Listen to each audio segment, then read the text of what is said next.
नमस्कार दोस्तों, मैं संतोष कुमार आप सभी का एक बार फिर से फोकस स्टडी पॉइंट में स्वागत करता हूं। दोस्तों, ये सीरीज बायोलॉजी की है जिसमें हम 10th क्लास के एनसीईआरटी बुक्स का रिवीजन कर रहे हैं। दोस्तों, ये हमने चैप्टर स्टार्ट किया था, वो था लाइफ प्रोसेस। कौन सा चैप्टर था हमारा?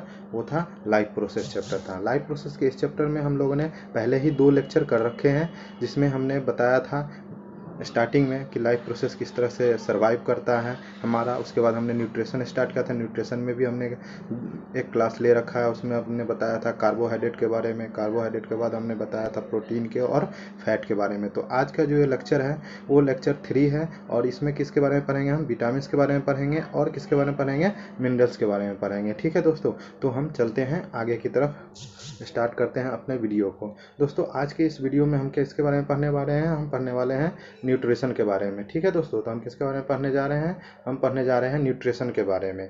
तो न्यूट्रिशन के बारे में पढ़ने से पहले आप लोगों को पता होना चाहिए हमने इसमें न्यूट्रिशन में कौन कौन सा पॉइंट को कवर कर लिया था। हमने कवर कर लिया था कार्बोहाइड्रेट के बारे में पढ़ लिया था। उसके बाद हमने किसके बारे में पढ़ लिया था? प्रोटीन के बारे में पढ़ लिया था। उसके बाद हमने किसके बारे में पढ़ रखा था? फैट के बारे में पढ़ रखा था। उसके बाद हमने आज कौन सा टॉपिक हमें पढ़ना है? आज हमें पढ़ना है ये विटामिन, और दूसरा कौन सा पढ़ना है? हमें मिनरल्स के बारे में पढ़ना है। ठीक है दोस्तों, तो हम चलते हैं आगे की तरफ।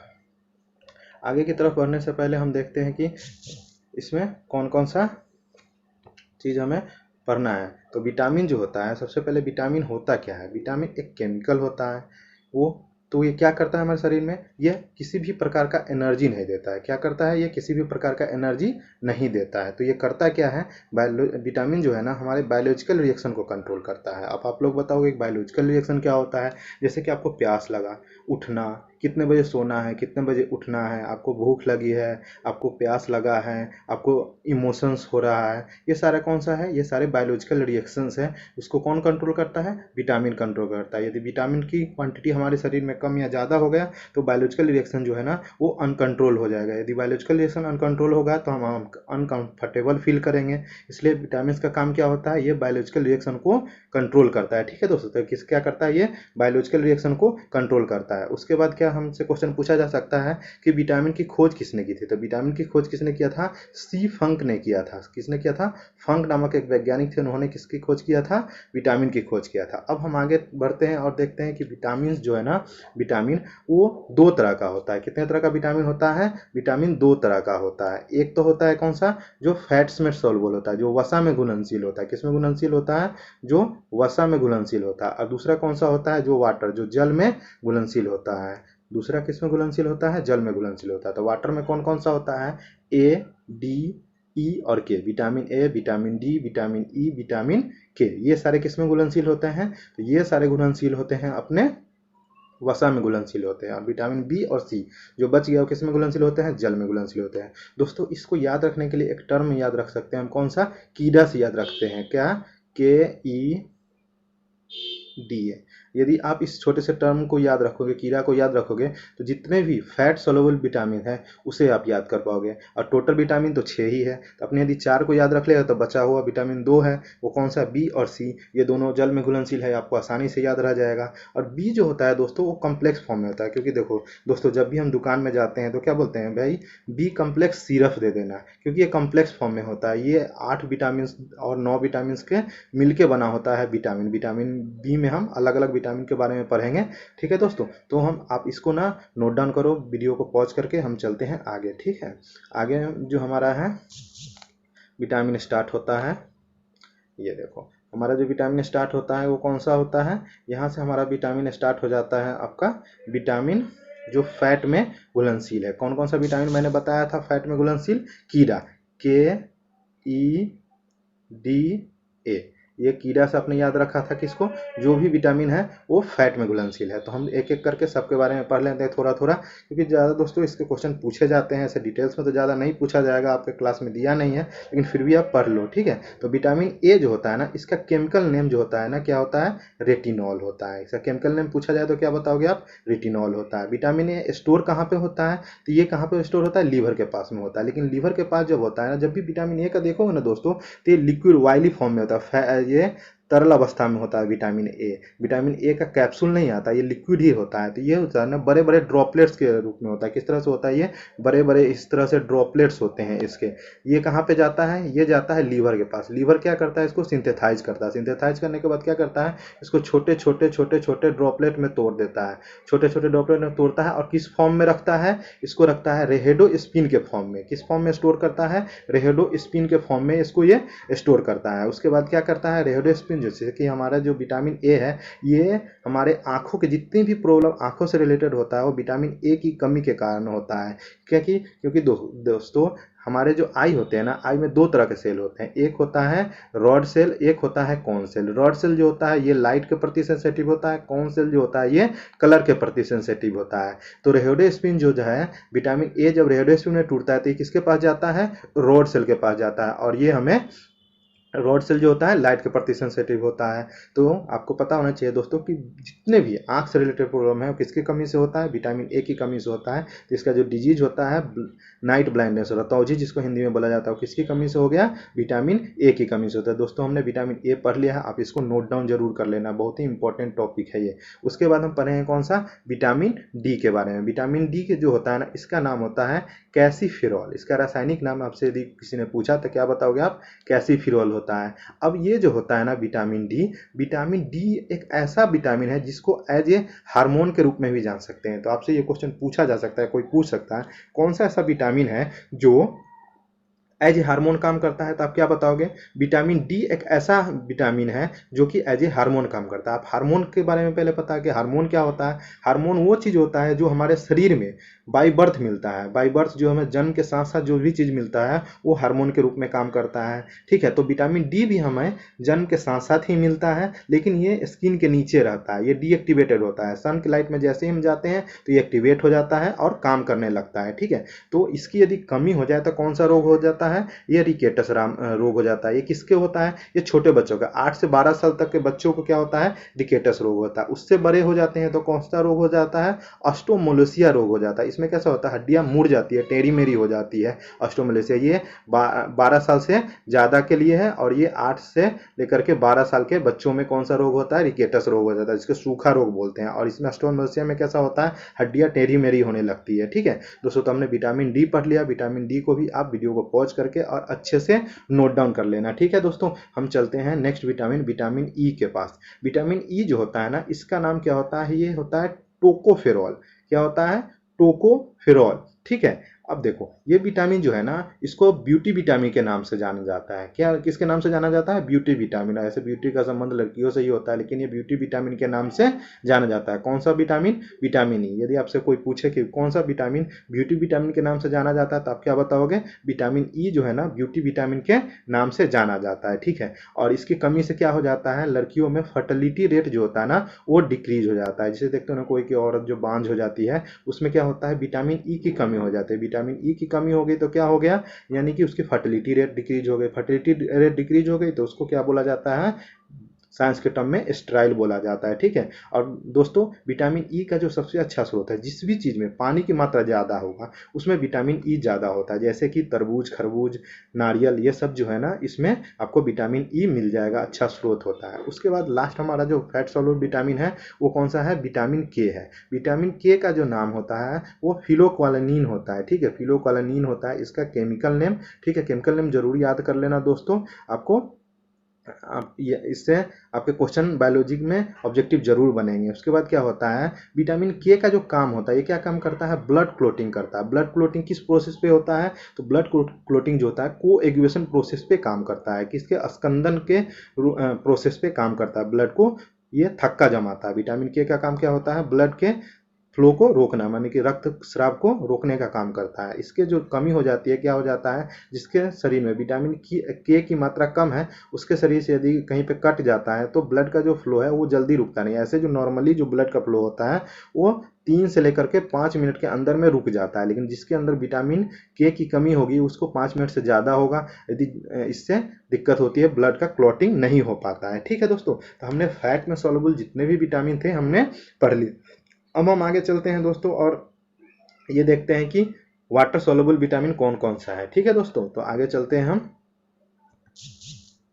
हमारा जो अगला विटामिन है जो वाटर सॉल्युबल में हमने कौन कौन सा बताया था आपको, विटामिन बी और विटामिन सी, ये दोनों बताया था हमको कि वाटर सॉल्युबल में है। ये क्या है, वाटर में सॉल्युबल होता है। ऐसा भी बताया मैंने कि बी जो होता है ना, ये क्या होता है, ये कॉम्प्लेक्स फॉर्म में होता है। कैसा होता है, कम्प्लेक्स फॉर्म में होता है। ठीक है, तो विटामिन बी कम्प्लेक्स फॉर्म में इसलिए होता है क्योंकि इसमें अलग अलग विटामिन होते हैं। देखो इसमें कितने विटामिन है, B1 B2 B3 B5 B6 B7 B9 और B12, ये सारे जो 8 विटामिन हैं ये बहुत ही इंपॉर्टेंट होता है। कम से कम इसके केमिकल नेम तो आपको याद ही कर लेना है और इससे कौन सा डिजीज होता है ये याद कर लेना है। तो चलिए दोस्तों एक एक करके हम इसके बारे में पढ़ते हैं। विटामिन बी को ही विटामिन B1 बोला जाता है, कभी कभी विटामिन बी या विटामिन B1 एक ही होता है। इसका केमिकल नेम जो होता है ना, इसका केमिकल नेम होता है थायमीन होता है। ठीक है दोस्तों, तो थायमीन इसका केमिकल नेम है और इसकी कमी से क्या होता है, बेरी बेरी रोग हो जाता है। आपको बार बार पूछा जाएगा कि बेरी बेरी रोग किसकी कमी से होता है, तो विटामिन B1 के कमी से होता है और विटामिन B1 का रासायनिक नाम क्या होता है,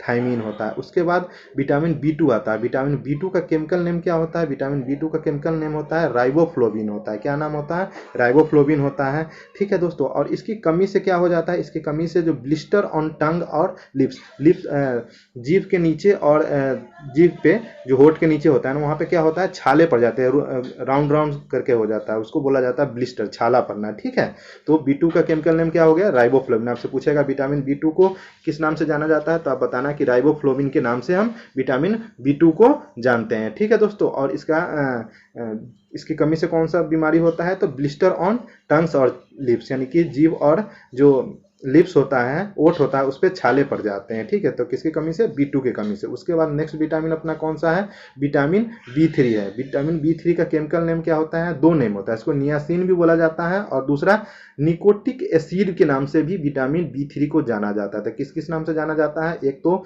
नियासिन है और दूसरा निकोटिक एसिड होता है। ठीक है, इसकी कमी से कौन सा रोग होता है, प्लेगरा रोग हो जाता है। ठीक है दोस्तों, तो कौन से प्लेगरा रोग किसकी कमी से हुआ, विटामिन B3 की कमी से हुआ। देखो दोस्तों एग्जाम में इस तरह से भी पूछा जा सकता है कि विटामिन B3 की कमी से कौन सा रोग हुआ, तो आप बताना प्लेगरा रोग होता है। अब यदि ऑप्शन में इस तरह से आए कि प्लेगरा जो रोग है वो किसकी कमी से होता है और वहां पे विटामिन B3 या B2 इस तरफ से ना दे करके सिर्फ विटामिन B लिखा हुआ है, तो आप विटामिन B पे भी टिक कर सकते हो, क्योंकि यदि ऑप्शन इसको ओपन नहीं किया है, कॉम्प्लेक्स फॉर्म में नहीं गया है, तो विटामिन बी भी हो सकता है। जैसे कि 4 option, vitamin A, vitamin B, vitamin K, vitamin D दे रखा है। अब पूछा गया कि प्लेगरा रोग किसके कमी से होता है, तो वहां पे आपको लगाना पड़ेगा विटामिन बी के। लेकिन यदि वहां पे B3 लिखा हुआ है तो आपको कौन सा लगाना है, ऑप्शन B3 लगाना है। ठीक है, उसके बाद हम चलते हैं नेक्स्ट विटामिन पे। नेक्स्ट विटामिन कौन सा आपका, विटामिन B5 है। इसका केमिकल नेम क्या होता है, पेंथोइक एसिड होता है। क्या होता है, इसका केमिकल नेम जो होता है ना, पेंथोइक एसिड होता है। ठीक है, और इसकी कमी से कौन सा रोग होता है, आपके जो बाल है ना वो झड़ने लगता है। बाल झड़ने का मेन कारण क्या होता है, विटामिन B5 की कमी होना। ठीक है दोस्तों, तो आपसे पूछा जा सकता है बाल का झड़ने का कारण कौन से विटामिन के कारण होता है, तो विटामिन B5 के कारण होता है। चलिए दोस्तों, तो आगे चलते हैं हम विटामिन B6 के बारे में। B6 का जो केमिकल नेम होता है उसका हम बोलते हैं पायरोडॉक्सिन। क्या बोलते हैं, पायरोडॉक्सिन के नाम से जाना जाता है, विटामिन B6 को जाना जाता है। ठीक है दोस्तों, उसके बाद हम देख सकते हैं कि इसकी कमी से, विटामिन B6 की कमी से कौन सा होता है, एनीमिया होता है। अब देखो आपको पता होगा कि खून की कमी से एनीमिया हो जाता है, लेकिन विटामिन के भी कमी से एनीमिया जो होता है ना 3 प्रकार का होता है। यहाँ जो B6 की कमी से होता है वो कौन सा एनीमिया होगा, माइल्ड एनीमिया होगा। क्या होगा, इसमें माइल्ड एनीमिया होता है। किसकी कमी से होता है, विटामिन B6 की कमी से कौन सा रोग होता है, आपको माइल्ड एनीमिया हो जाता है। ठीक है, माइल्ड एनीमिया में क्या होता है, आरबीसी का बनना जो होता है ना वो हो जाता है बंद। क्या हो जाता है, आरबीसी का बनना बंद हो जाता है, किसमें, माइल्ड एनीमिया में। उसके बाद आपका है विटामिन कौन सा है, उसके बाद आपका विटामिन जो है ना वो है विटामिन B7। कौन सा है आपका, विटामिन B7। इसका जो नाम होता है केमिकल नेम, उसको बोलते हैं हम कौन सा, बायोटीन के नाम से जानते हैं। किसके नाम से जानते हैं हम, बायोटीन के नाम से जानते हैं। और इसकी कमी से क्या हो जाता है, आपके जो बाल सफेद होने लगते हैं, कम उम्र में ही बाल का सफेद होना, किसकी कमी से होता है, वो विटामिन B7 की कमी से। विटामिन B7 की कमी के कारण कौन सा होता है, आपके बाल जो होता है ना जल्दी सफेद होने लगते हैं। उसके बाद हमारा जो नेक्स्ट विटामिन है वो कौन सा है, विटामिन B9। इसका केमिकल नेम जो होता है, इसका भी केमिकल नेम 2 होता है, एक होता है मैलिक एसिड या फॉलिक एसिड। कहीं पे मैलिक एसिड लिखा रहेगा वो भी सही होगा, कहीं पे क्या लिखा रहेगा, फॉलिक एसिड लिखा रहेगा वो भी आपका सही होगा। ठीक है दोस्तों, तो इसकी कमी से कौन सा हो जाता है, इसकी कमी से क्या होता है, परनीसियस एनीमिया। मैंने जैसे आपको बताया ना कि जो एनीमिया होता है वो कई तरह का होता है। पहले तो माइल्ड एनीमिया हो गया, इसमें क्या हो गया, आरबीसी का बनना बंद हो गया, आरबीसी बनना ही बंद हो गया। इसमें क्या होता है, पर्निशियस एनीमिया में क्या होता है, इसमें से हीमोग्लोबिन की कमी हो जाती है। इसमें क्या होता है, इसमें हीमोग्लोबिन की कमी हो जाती है। हीमोग्लोबिन जो आयरन का कंपाउंड है वो इसमें कमी हो जाती है पर्निशियस एनीमिया में। और माइल्ड एनीमिया में क्या होता है, इसमें आरबीसी का ही बनना बंद हो जाता है। आरबीसी जो है ना इसमें बनना बंद हो जाता है और इसमें हीमोग्लोबिन की कमी हो जाती है। क्या हो जाता है, इसमें हीमोग्लोबिन की कमी हो जाता है। तो दोस्तों इसको स्क्रीनशॉट ले लेना, या आप इसको ना वीडियो को पॉज करके और नोट्स बनाते लेना, क्योंकि ये आपको आगे तक क्लास में काम आएगा। सिर्फ 10th में ही नहीं, आप जब कंपटीशन की भी तैयारी कर रहे होगे उसके लिए भी ये वीडियो बहुत ही इंपॉर्टेंट है। कभी भी आप ये देखोगे तो इतने सारे एक साथ आपको ऑर्गेनाइज वे में नहीं मिल पाएगा। तो इसको आप अच्छे से अपने एक नोट्स को मेंटेन करें जिसमें आप सारा चीज़ लिखें, और ताकि रिविजन करने में आपको कम टाइम लगे। अगर दोस्तों ये वीडियो आपको अच्छा लग रहा है तो लाइक करें, सब्सक्राइब करें। यदि खराब लग रहा है तो आप मुझे सजेशन दे सकते हैं कि आप इस चीज़ को ऐड करें, चाहे यहाँ पे कुछ हमें इम्प्रूवमेंट की ज़रूरत है तो ज़रूर हम अगले क्लास में इम्प्रूव करेंगे उस चीज़ को।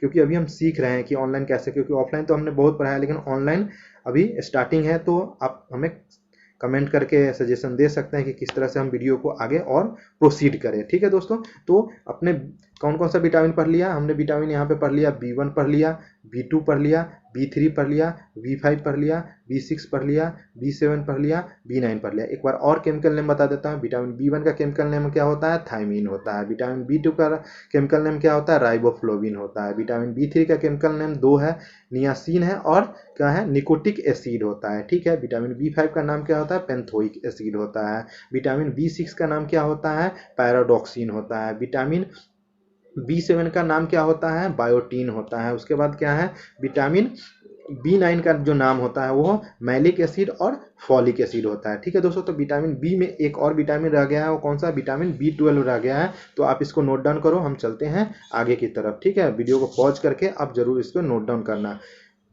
अगला जो विटामिन है कौन सा बच गया आपका, विटामिन B12 बच गया। ये एक इंपॉर्टेंट विटामिन है, इसके हमेशा क्वेश्चन पूछे जाते हैं। इसका जो केमिकल नाम है वो क्या होता है, साइनोकोबालमीन। अब देखो यहाँ इसके नेम में ही एक चीज छुपा हुआ है कि इसमें कौन सा मिनरल्स होगा, इसमें कौन सा जो धातु उपस्थित होगा। तो इसमें कोबालमीन, कोबाल्ट धातु। यदि आपसे पूछा जाए कि विटामिन B12 में कौन सा धातु होता है तो आप बताना कौन सा धातु होता है, कोबाल्ट धातु होता है। कौन सा धातु होता है, कोबाल्ट धातु होता है। ठीक है। और इसकी कमी से जो मैंने बताया था एनीमिया 3 तरह का होता है। एक तो बताया था मैंने आपको कौन सा, पर्निशियस एनीमिया बताया था। एक बताया था आपको कौन सा बताया था, एक बताया था आपको ये, दूसरा बताया था हमने ये, और ये तीसरा बताया था कौन सा, तीसरा है मैंगो ब्लास्टिक एनीमिया। तीसरा जो रोग है, ये एनीमिया का जो तीसरा टाइप है वो कौन सा है, ये है मैंगो ब्लास्टिक एनीमिया। एक मैंने बताया था आपको ये माइल्ड एनीमिया, दूसरा बताया था कौन सा, परमिशियस एनीमिया, और तीसरा कौन सा है, मैंगो ब्लास्टिक एनीमिया। इसमें कैसा हो जाता है, आरबीसी जो होता है ना वो फट जाता है। क्या होता है, इसमें आरबीसी फट जाता है, फट जाता है। ये एनीमिया जो है ना सबसे खतरनाक होता है। ठीक है दोस्तों, गर्मी बहुत है। ठीक है दोस्तों, तो ये हमने विटामिन बी के बारे में सब पढ़ लिया। अब जो हमारा एक विटामिन और जो वाटर सॉल्युबल था वो कौन सा बच रहा है, तो इसमें जो बच रहा है विटामिन है वो है विटामिन सी वाला बच रहा है। तो ठीक है दोस्तों, विटामिन बी के एक नोट्स बना के अलग से लिखना, फिर विटामिन सी पे चलते हैं। विटामिन सी के बारे में हम देखते हैं क्या है। विटामिन सी जो होता है ना, ये एक ऐसा विटामिन है जो सबसे जल्दी नष्ट हो जाता है। थोड़ा ये क्योंकि वाटर में सॉल्युबल है। यदि कोई सब्जी खरीद कर लाया और काटने के बाद अपने इसको धो दिया तो उस सब्जी में विटामिन सी जितने भी हो गए वो वाटर में सॉल्युबल हो जाएगा। वाटर में सॉल्युबल होकर के वो बाहर चला जाएगा, तो विटामिन सी नष्ट हो जाता है। यदि विटामिन सी को थोड़ा सा भी आपने गर्म कर दिया तो वो क्या हो जाता है, वो खराब हो जाता है। तो आपसे पूछा जाएगा वो कौन सा विटामिन है जो जल्दी नष्ट होता है, तो आप क्या बताओगे, विटामिन सी जो होता है ना वो जल्दी नष्ट होता है। पूछा जाएगा कि वो कौन सा विटामिन है जिसको गर्म करने पर नष्ट हो जाता है, तो विटामिन सी जो है ना वो गर्म करते ही तुरंत नष्ट हो जाता है। ठीक है। तो इसका जो विटामिन सी का केमिकल नाम है वो क्या होता है, एस्कॉर्बिक एसिड होता है। क्या होता है, एस्कॉर्बिक एसिड होता है। ठीक है। और आपको दोस्तों पता है जितने भी खट्टे फल है उसमें कौन सा एसिड होता है, सिट्रिक एसिड होता है। ठीक है। तो एस्कॉर्बिक एसिड जो होता है विटामिन सी होता है। ठीक है। ये हीट सेंसिटिव विटामिन है, जैसे मैंने बताया कि इसको गर्म करोगे तो ये तुरंत ही नष्ट हो जाता है। उसके बाद वाटर सॉल्युबल है, ये तो आपको पता ही है। इसकी कमी से कौन सा रोग होता है, स्कॉर्बी रोग होता है। ठीक है। इस विटामिन को क्या बोलता है, एंटीऑक्सीडेंट विटामिन बोला जाता है। जैसे कि चेहरे पे देखो कि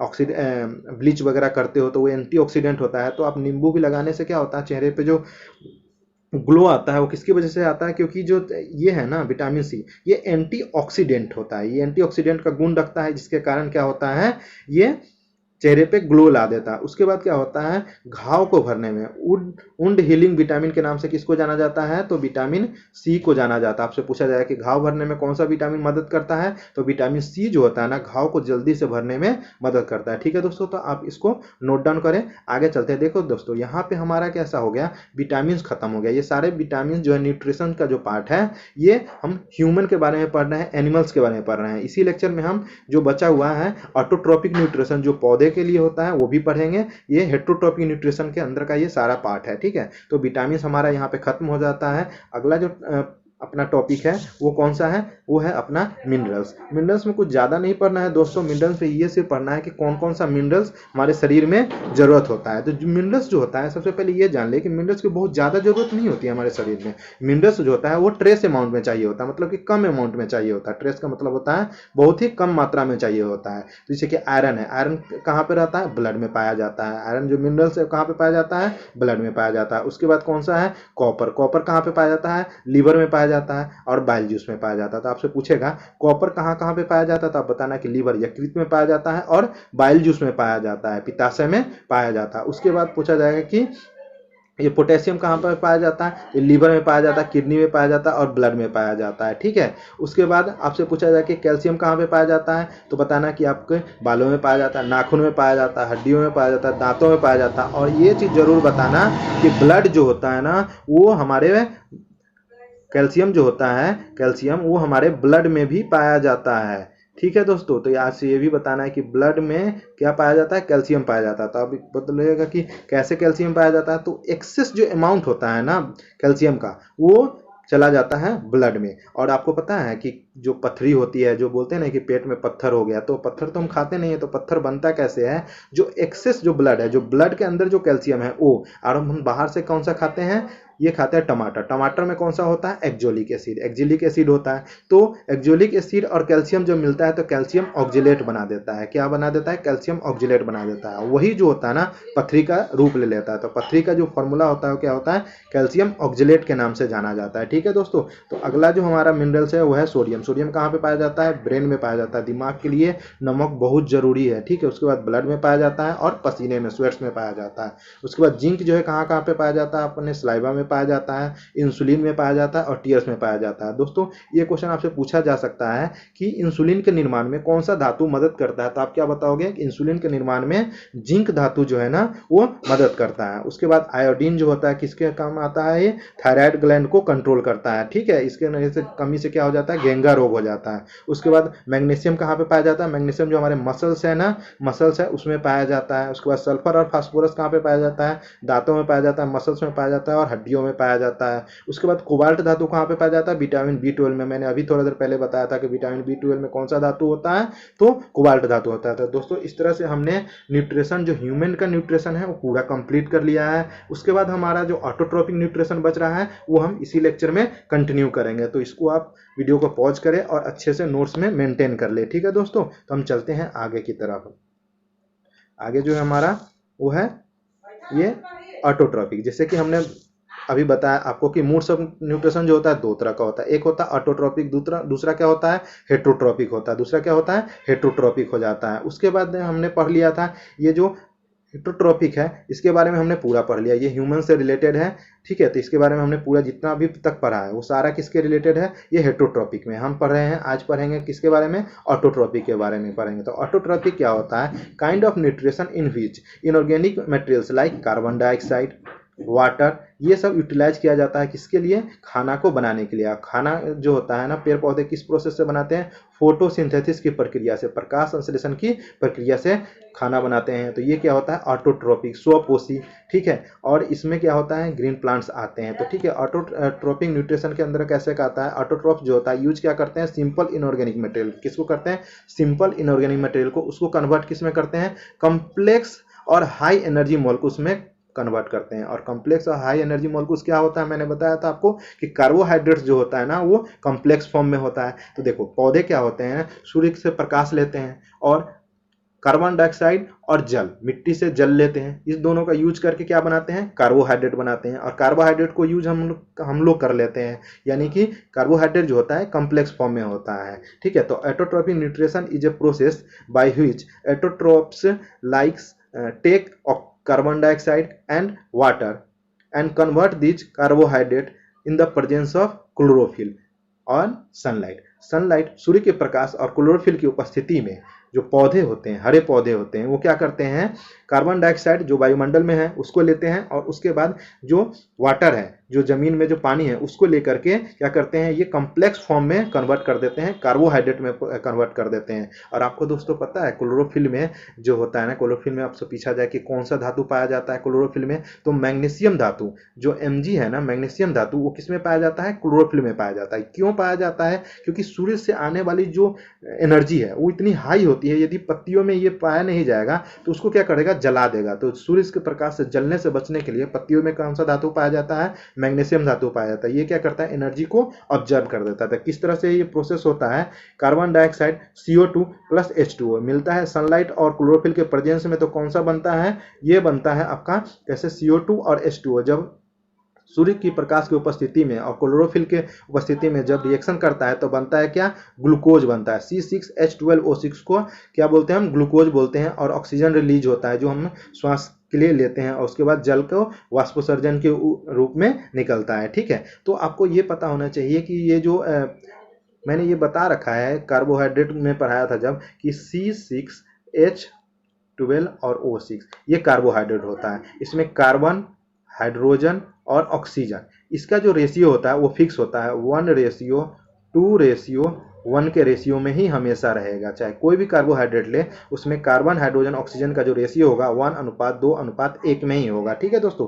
तो अब हमें देखना है कि रॉ मटेरियल क्या क्या है। रॉ मटेरियल फोटोसिंथेसिस के लिए क्या क्या चाहिए, यदि सनलाइट की उपस्थिति होगी तभी ये फोटोसिंथेसिस की प्रक्रिया होगी। इसलिए आप लोग देखा होगा कि पौधे जो होते हैं रात में खाना नहीं बना पाते हैं, जो संचित खाना होता है उसका यूज करते हैं। रात में वो ऑक्सीजन नहीं छोड़ते हैं, वो रात में कार्बन डाइऑक्साइड ही छोड़ते हैं। दिन में कार्बन डाइऑक्साइड को लेते हैं और ऑक्सीजन को छोड़ते हैं, लेकिन रात में ये प्रोसेस क्या हो जाता है, उल्टा हो जाता है। वो कार्बन ऑक्सीजन को ही लेते हैं और कार्बन डाइऑक्साइड को छोड़ते हैं। उसके बाद क्या होना चाहिए, क्लोरोफिल होना चाहिए। क्या होना चाहिए, क्लोरोफिल क्यों होता है, सनलाइट ऑब्जर्व बाय क्लोरोफिल। जो सनलाइट है वो किसके द्वारा ऑब्जर्व किया जाता है, क्लोरोफिल के द्वारा ऑब्जर्व किया जाता है। तो पहला रॉ मटेरियल क्या हो गया, सनलाइट की उपस्थिति होना चाहिए। दूसरा क्या होना चाहिए, क्लोरोफिल होना चाहिए। उसके बाद क्या होना चाहिए, जो CO2 है, कार्बन डाइऑक्साइड, ये तो होना ही चाहिए। इसके एब्सेंस में पौधे मर सकते हैं, खाना नहीं बना पाएंगे। उसके बाद क्या है, वाटर होना चाहिए। ये सारा चीज जब सनलाइट की उपस्थिति में रिएक्शन करते हैं तब बनता है हमारे पास, क्या बनता है, ग्लूकोज बनता है। तो आपसे पूछा जाएगा रॉ मटेरियल क्या क्या चाहिए, तो सनलाइट चाहिए, उसके बाद क्लोरोफिल चाहिए, उसके बाद कार्बन डाइऑक्साइड चाहिए, उसके बाद क्या चाहिए, H2O वाटर चाहिए, ठीक है। उसके बाद क्या होता है, site of photosynthesis, chloroplast in a leaf, chloroplast contains chlorophyll. ये ग्रीन पिगमेंट होता है, जैसे पत्तियों का जो हरा रंग होता है, आपसे पूछा जाएगा पत्तियों का हरा रंग किसके वजह से होता है, तो आप बताओ क्या, क्लोरोफिल की वजह से पत्तियों का रंग हरा होता है। अब मैंने थोड़ी देर पहले क्या बताया था, क्लोरोफिल में कौन सा धातु होता है, तो क्लोरोफिल में जो होता है ना, मैग्नीशियम धातु होता है, ठीक है। उसके बाद क्या बोला, मेन इवेंट ऑफ फोटोसिंथेसिस, तो क्या होता है, ये इवेंट क्या होता है, इसमें ऑब्जर्प्शन ऑफ लाइट, लाइट का अब्सॉर्प्शन होता है, absorption of light energy by chlorophyll. जो क्लोरोफिल होता है उसमें मैग्नीशियम धातु होता है, ये क्या करता है, सूर्य के प्रकाश से आने वाले ऊर्जा को ऑब्जर्व करता है, और ऑब्जर्व करने के बाद ये क्रिया को आगे बढ़ाता है, फोटोसिंथेसिस को, और हमें मिलता है कॉम्प्लेक्स फॉर्म में कार्बोहाइड्रेट, जिसको ग्लूकोज के नाम से हम जानते हैं। तो दोस्तों इसको लिख लो, वीडियो को पॉज करके हम चलते हैं आगे की तरफ, ठीक है दोस्तों। ये हमने एक बार ना न्यूट्रिशन के बारे में देख लेते हैं कि किस तरह से एक्चुअली में ये काम करता है, ठीक है। तो हमें स्टार्ट करते हैं, न्यूट्रिशन कहाँ से स्टार्ट हुआ। सबसे पहले हमने क्या किया, फूड को खाया, इंटेक किया, कि इसको फूड को हमने खाया। फूड खाने के बाद क्या हुआ, इसका डाइजेशन हुआ। डाइजेशन कैसे हुआ, break down of complex material into simple ones में हो गया। उसके बाद क्या हुआ, एब्जॉर्प्शन हुआ। एब्जॉर्प्शन कैसे होता है, मूवमेंट ऑफ डाइजेस्टेड फूड। इसमें क्या हुआ, जो भी डाइजेस्टेड हमने खाना खाया, पचा हुआ खाना था, उसका जो उसमें जो मिनरल्स होते हैं, जो विटामिन हुए, जो कार्बोहाइड्रेट हुए, उसका जो एनर्जी हुआ वो एब्जॉर्ब हुआ। एब्जॉर्बेशन के बाद क्या होता है, यूटिलाइजेशन ऑफ फूड हो गया, एनर्जी का हमने यूटिलाइज कर दिया। उसके बाद जो बेस्ट प्रोडक्ट बचा उसका हमने क्या किया था, ये हमने इसको एक्सक्रीट आउट करना। ये भी बहुत ही ज़रूरत होता है कि एक लिविंग के लिए एक्सक्रीशन प्रोसेस बहुत ही इंपॉर्टेंट होता है इसे, ठीक है। तो दोस्तों ये न्यूट्रिशन का लगभग सारा पार्ट हमने कंप्लीट कर लिया है। तो ये different organisms utilises different nutrition process at it depends upon the source of carbon from where the food is taken. ठीक है, तो ये इस तरह से हमारा न्यूट्रिशन का जो पार्ट है वो कंप्लीट होता है। ठीक है दोस्तों, तो यदि ये वीडियो आपको अच्छा लग रहा है तो लाइक करें, सब्सक्राइब करें, और अगले लेक्चर में हम पढ़ेंगे रिस्पायरेशन प्रोसेस के बारे में पूरे डिटेल्स में। ठीक है दोस्तों, यदि आप अपने दोस्तों के साथ शेयर करें और कोई सजेशन देना हो तो हमें कमेंट बॉक्स में ज़रूर दें। Thank you.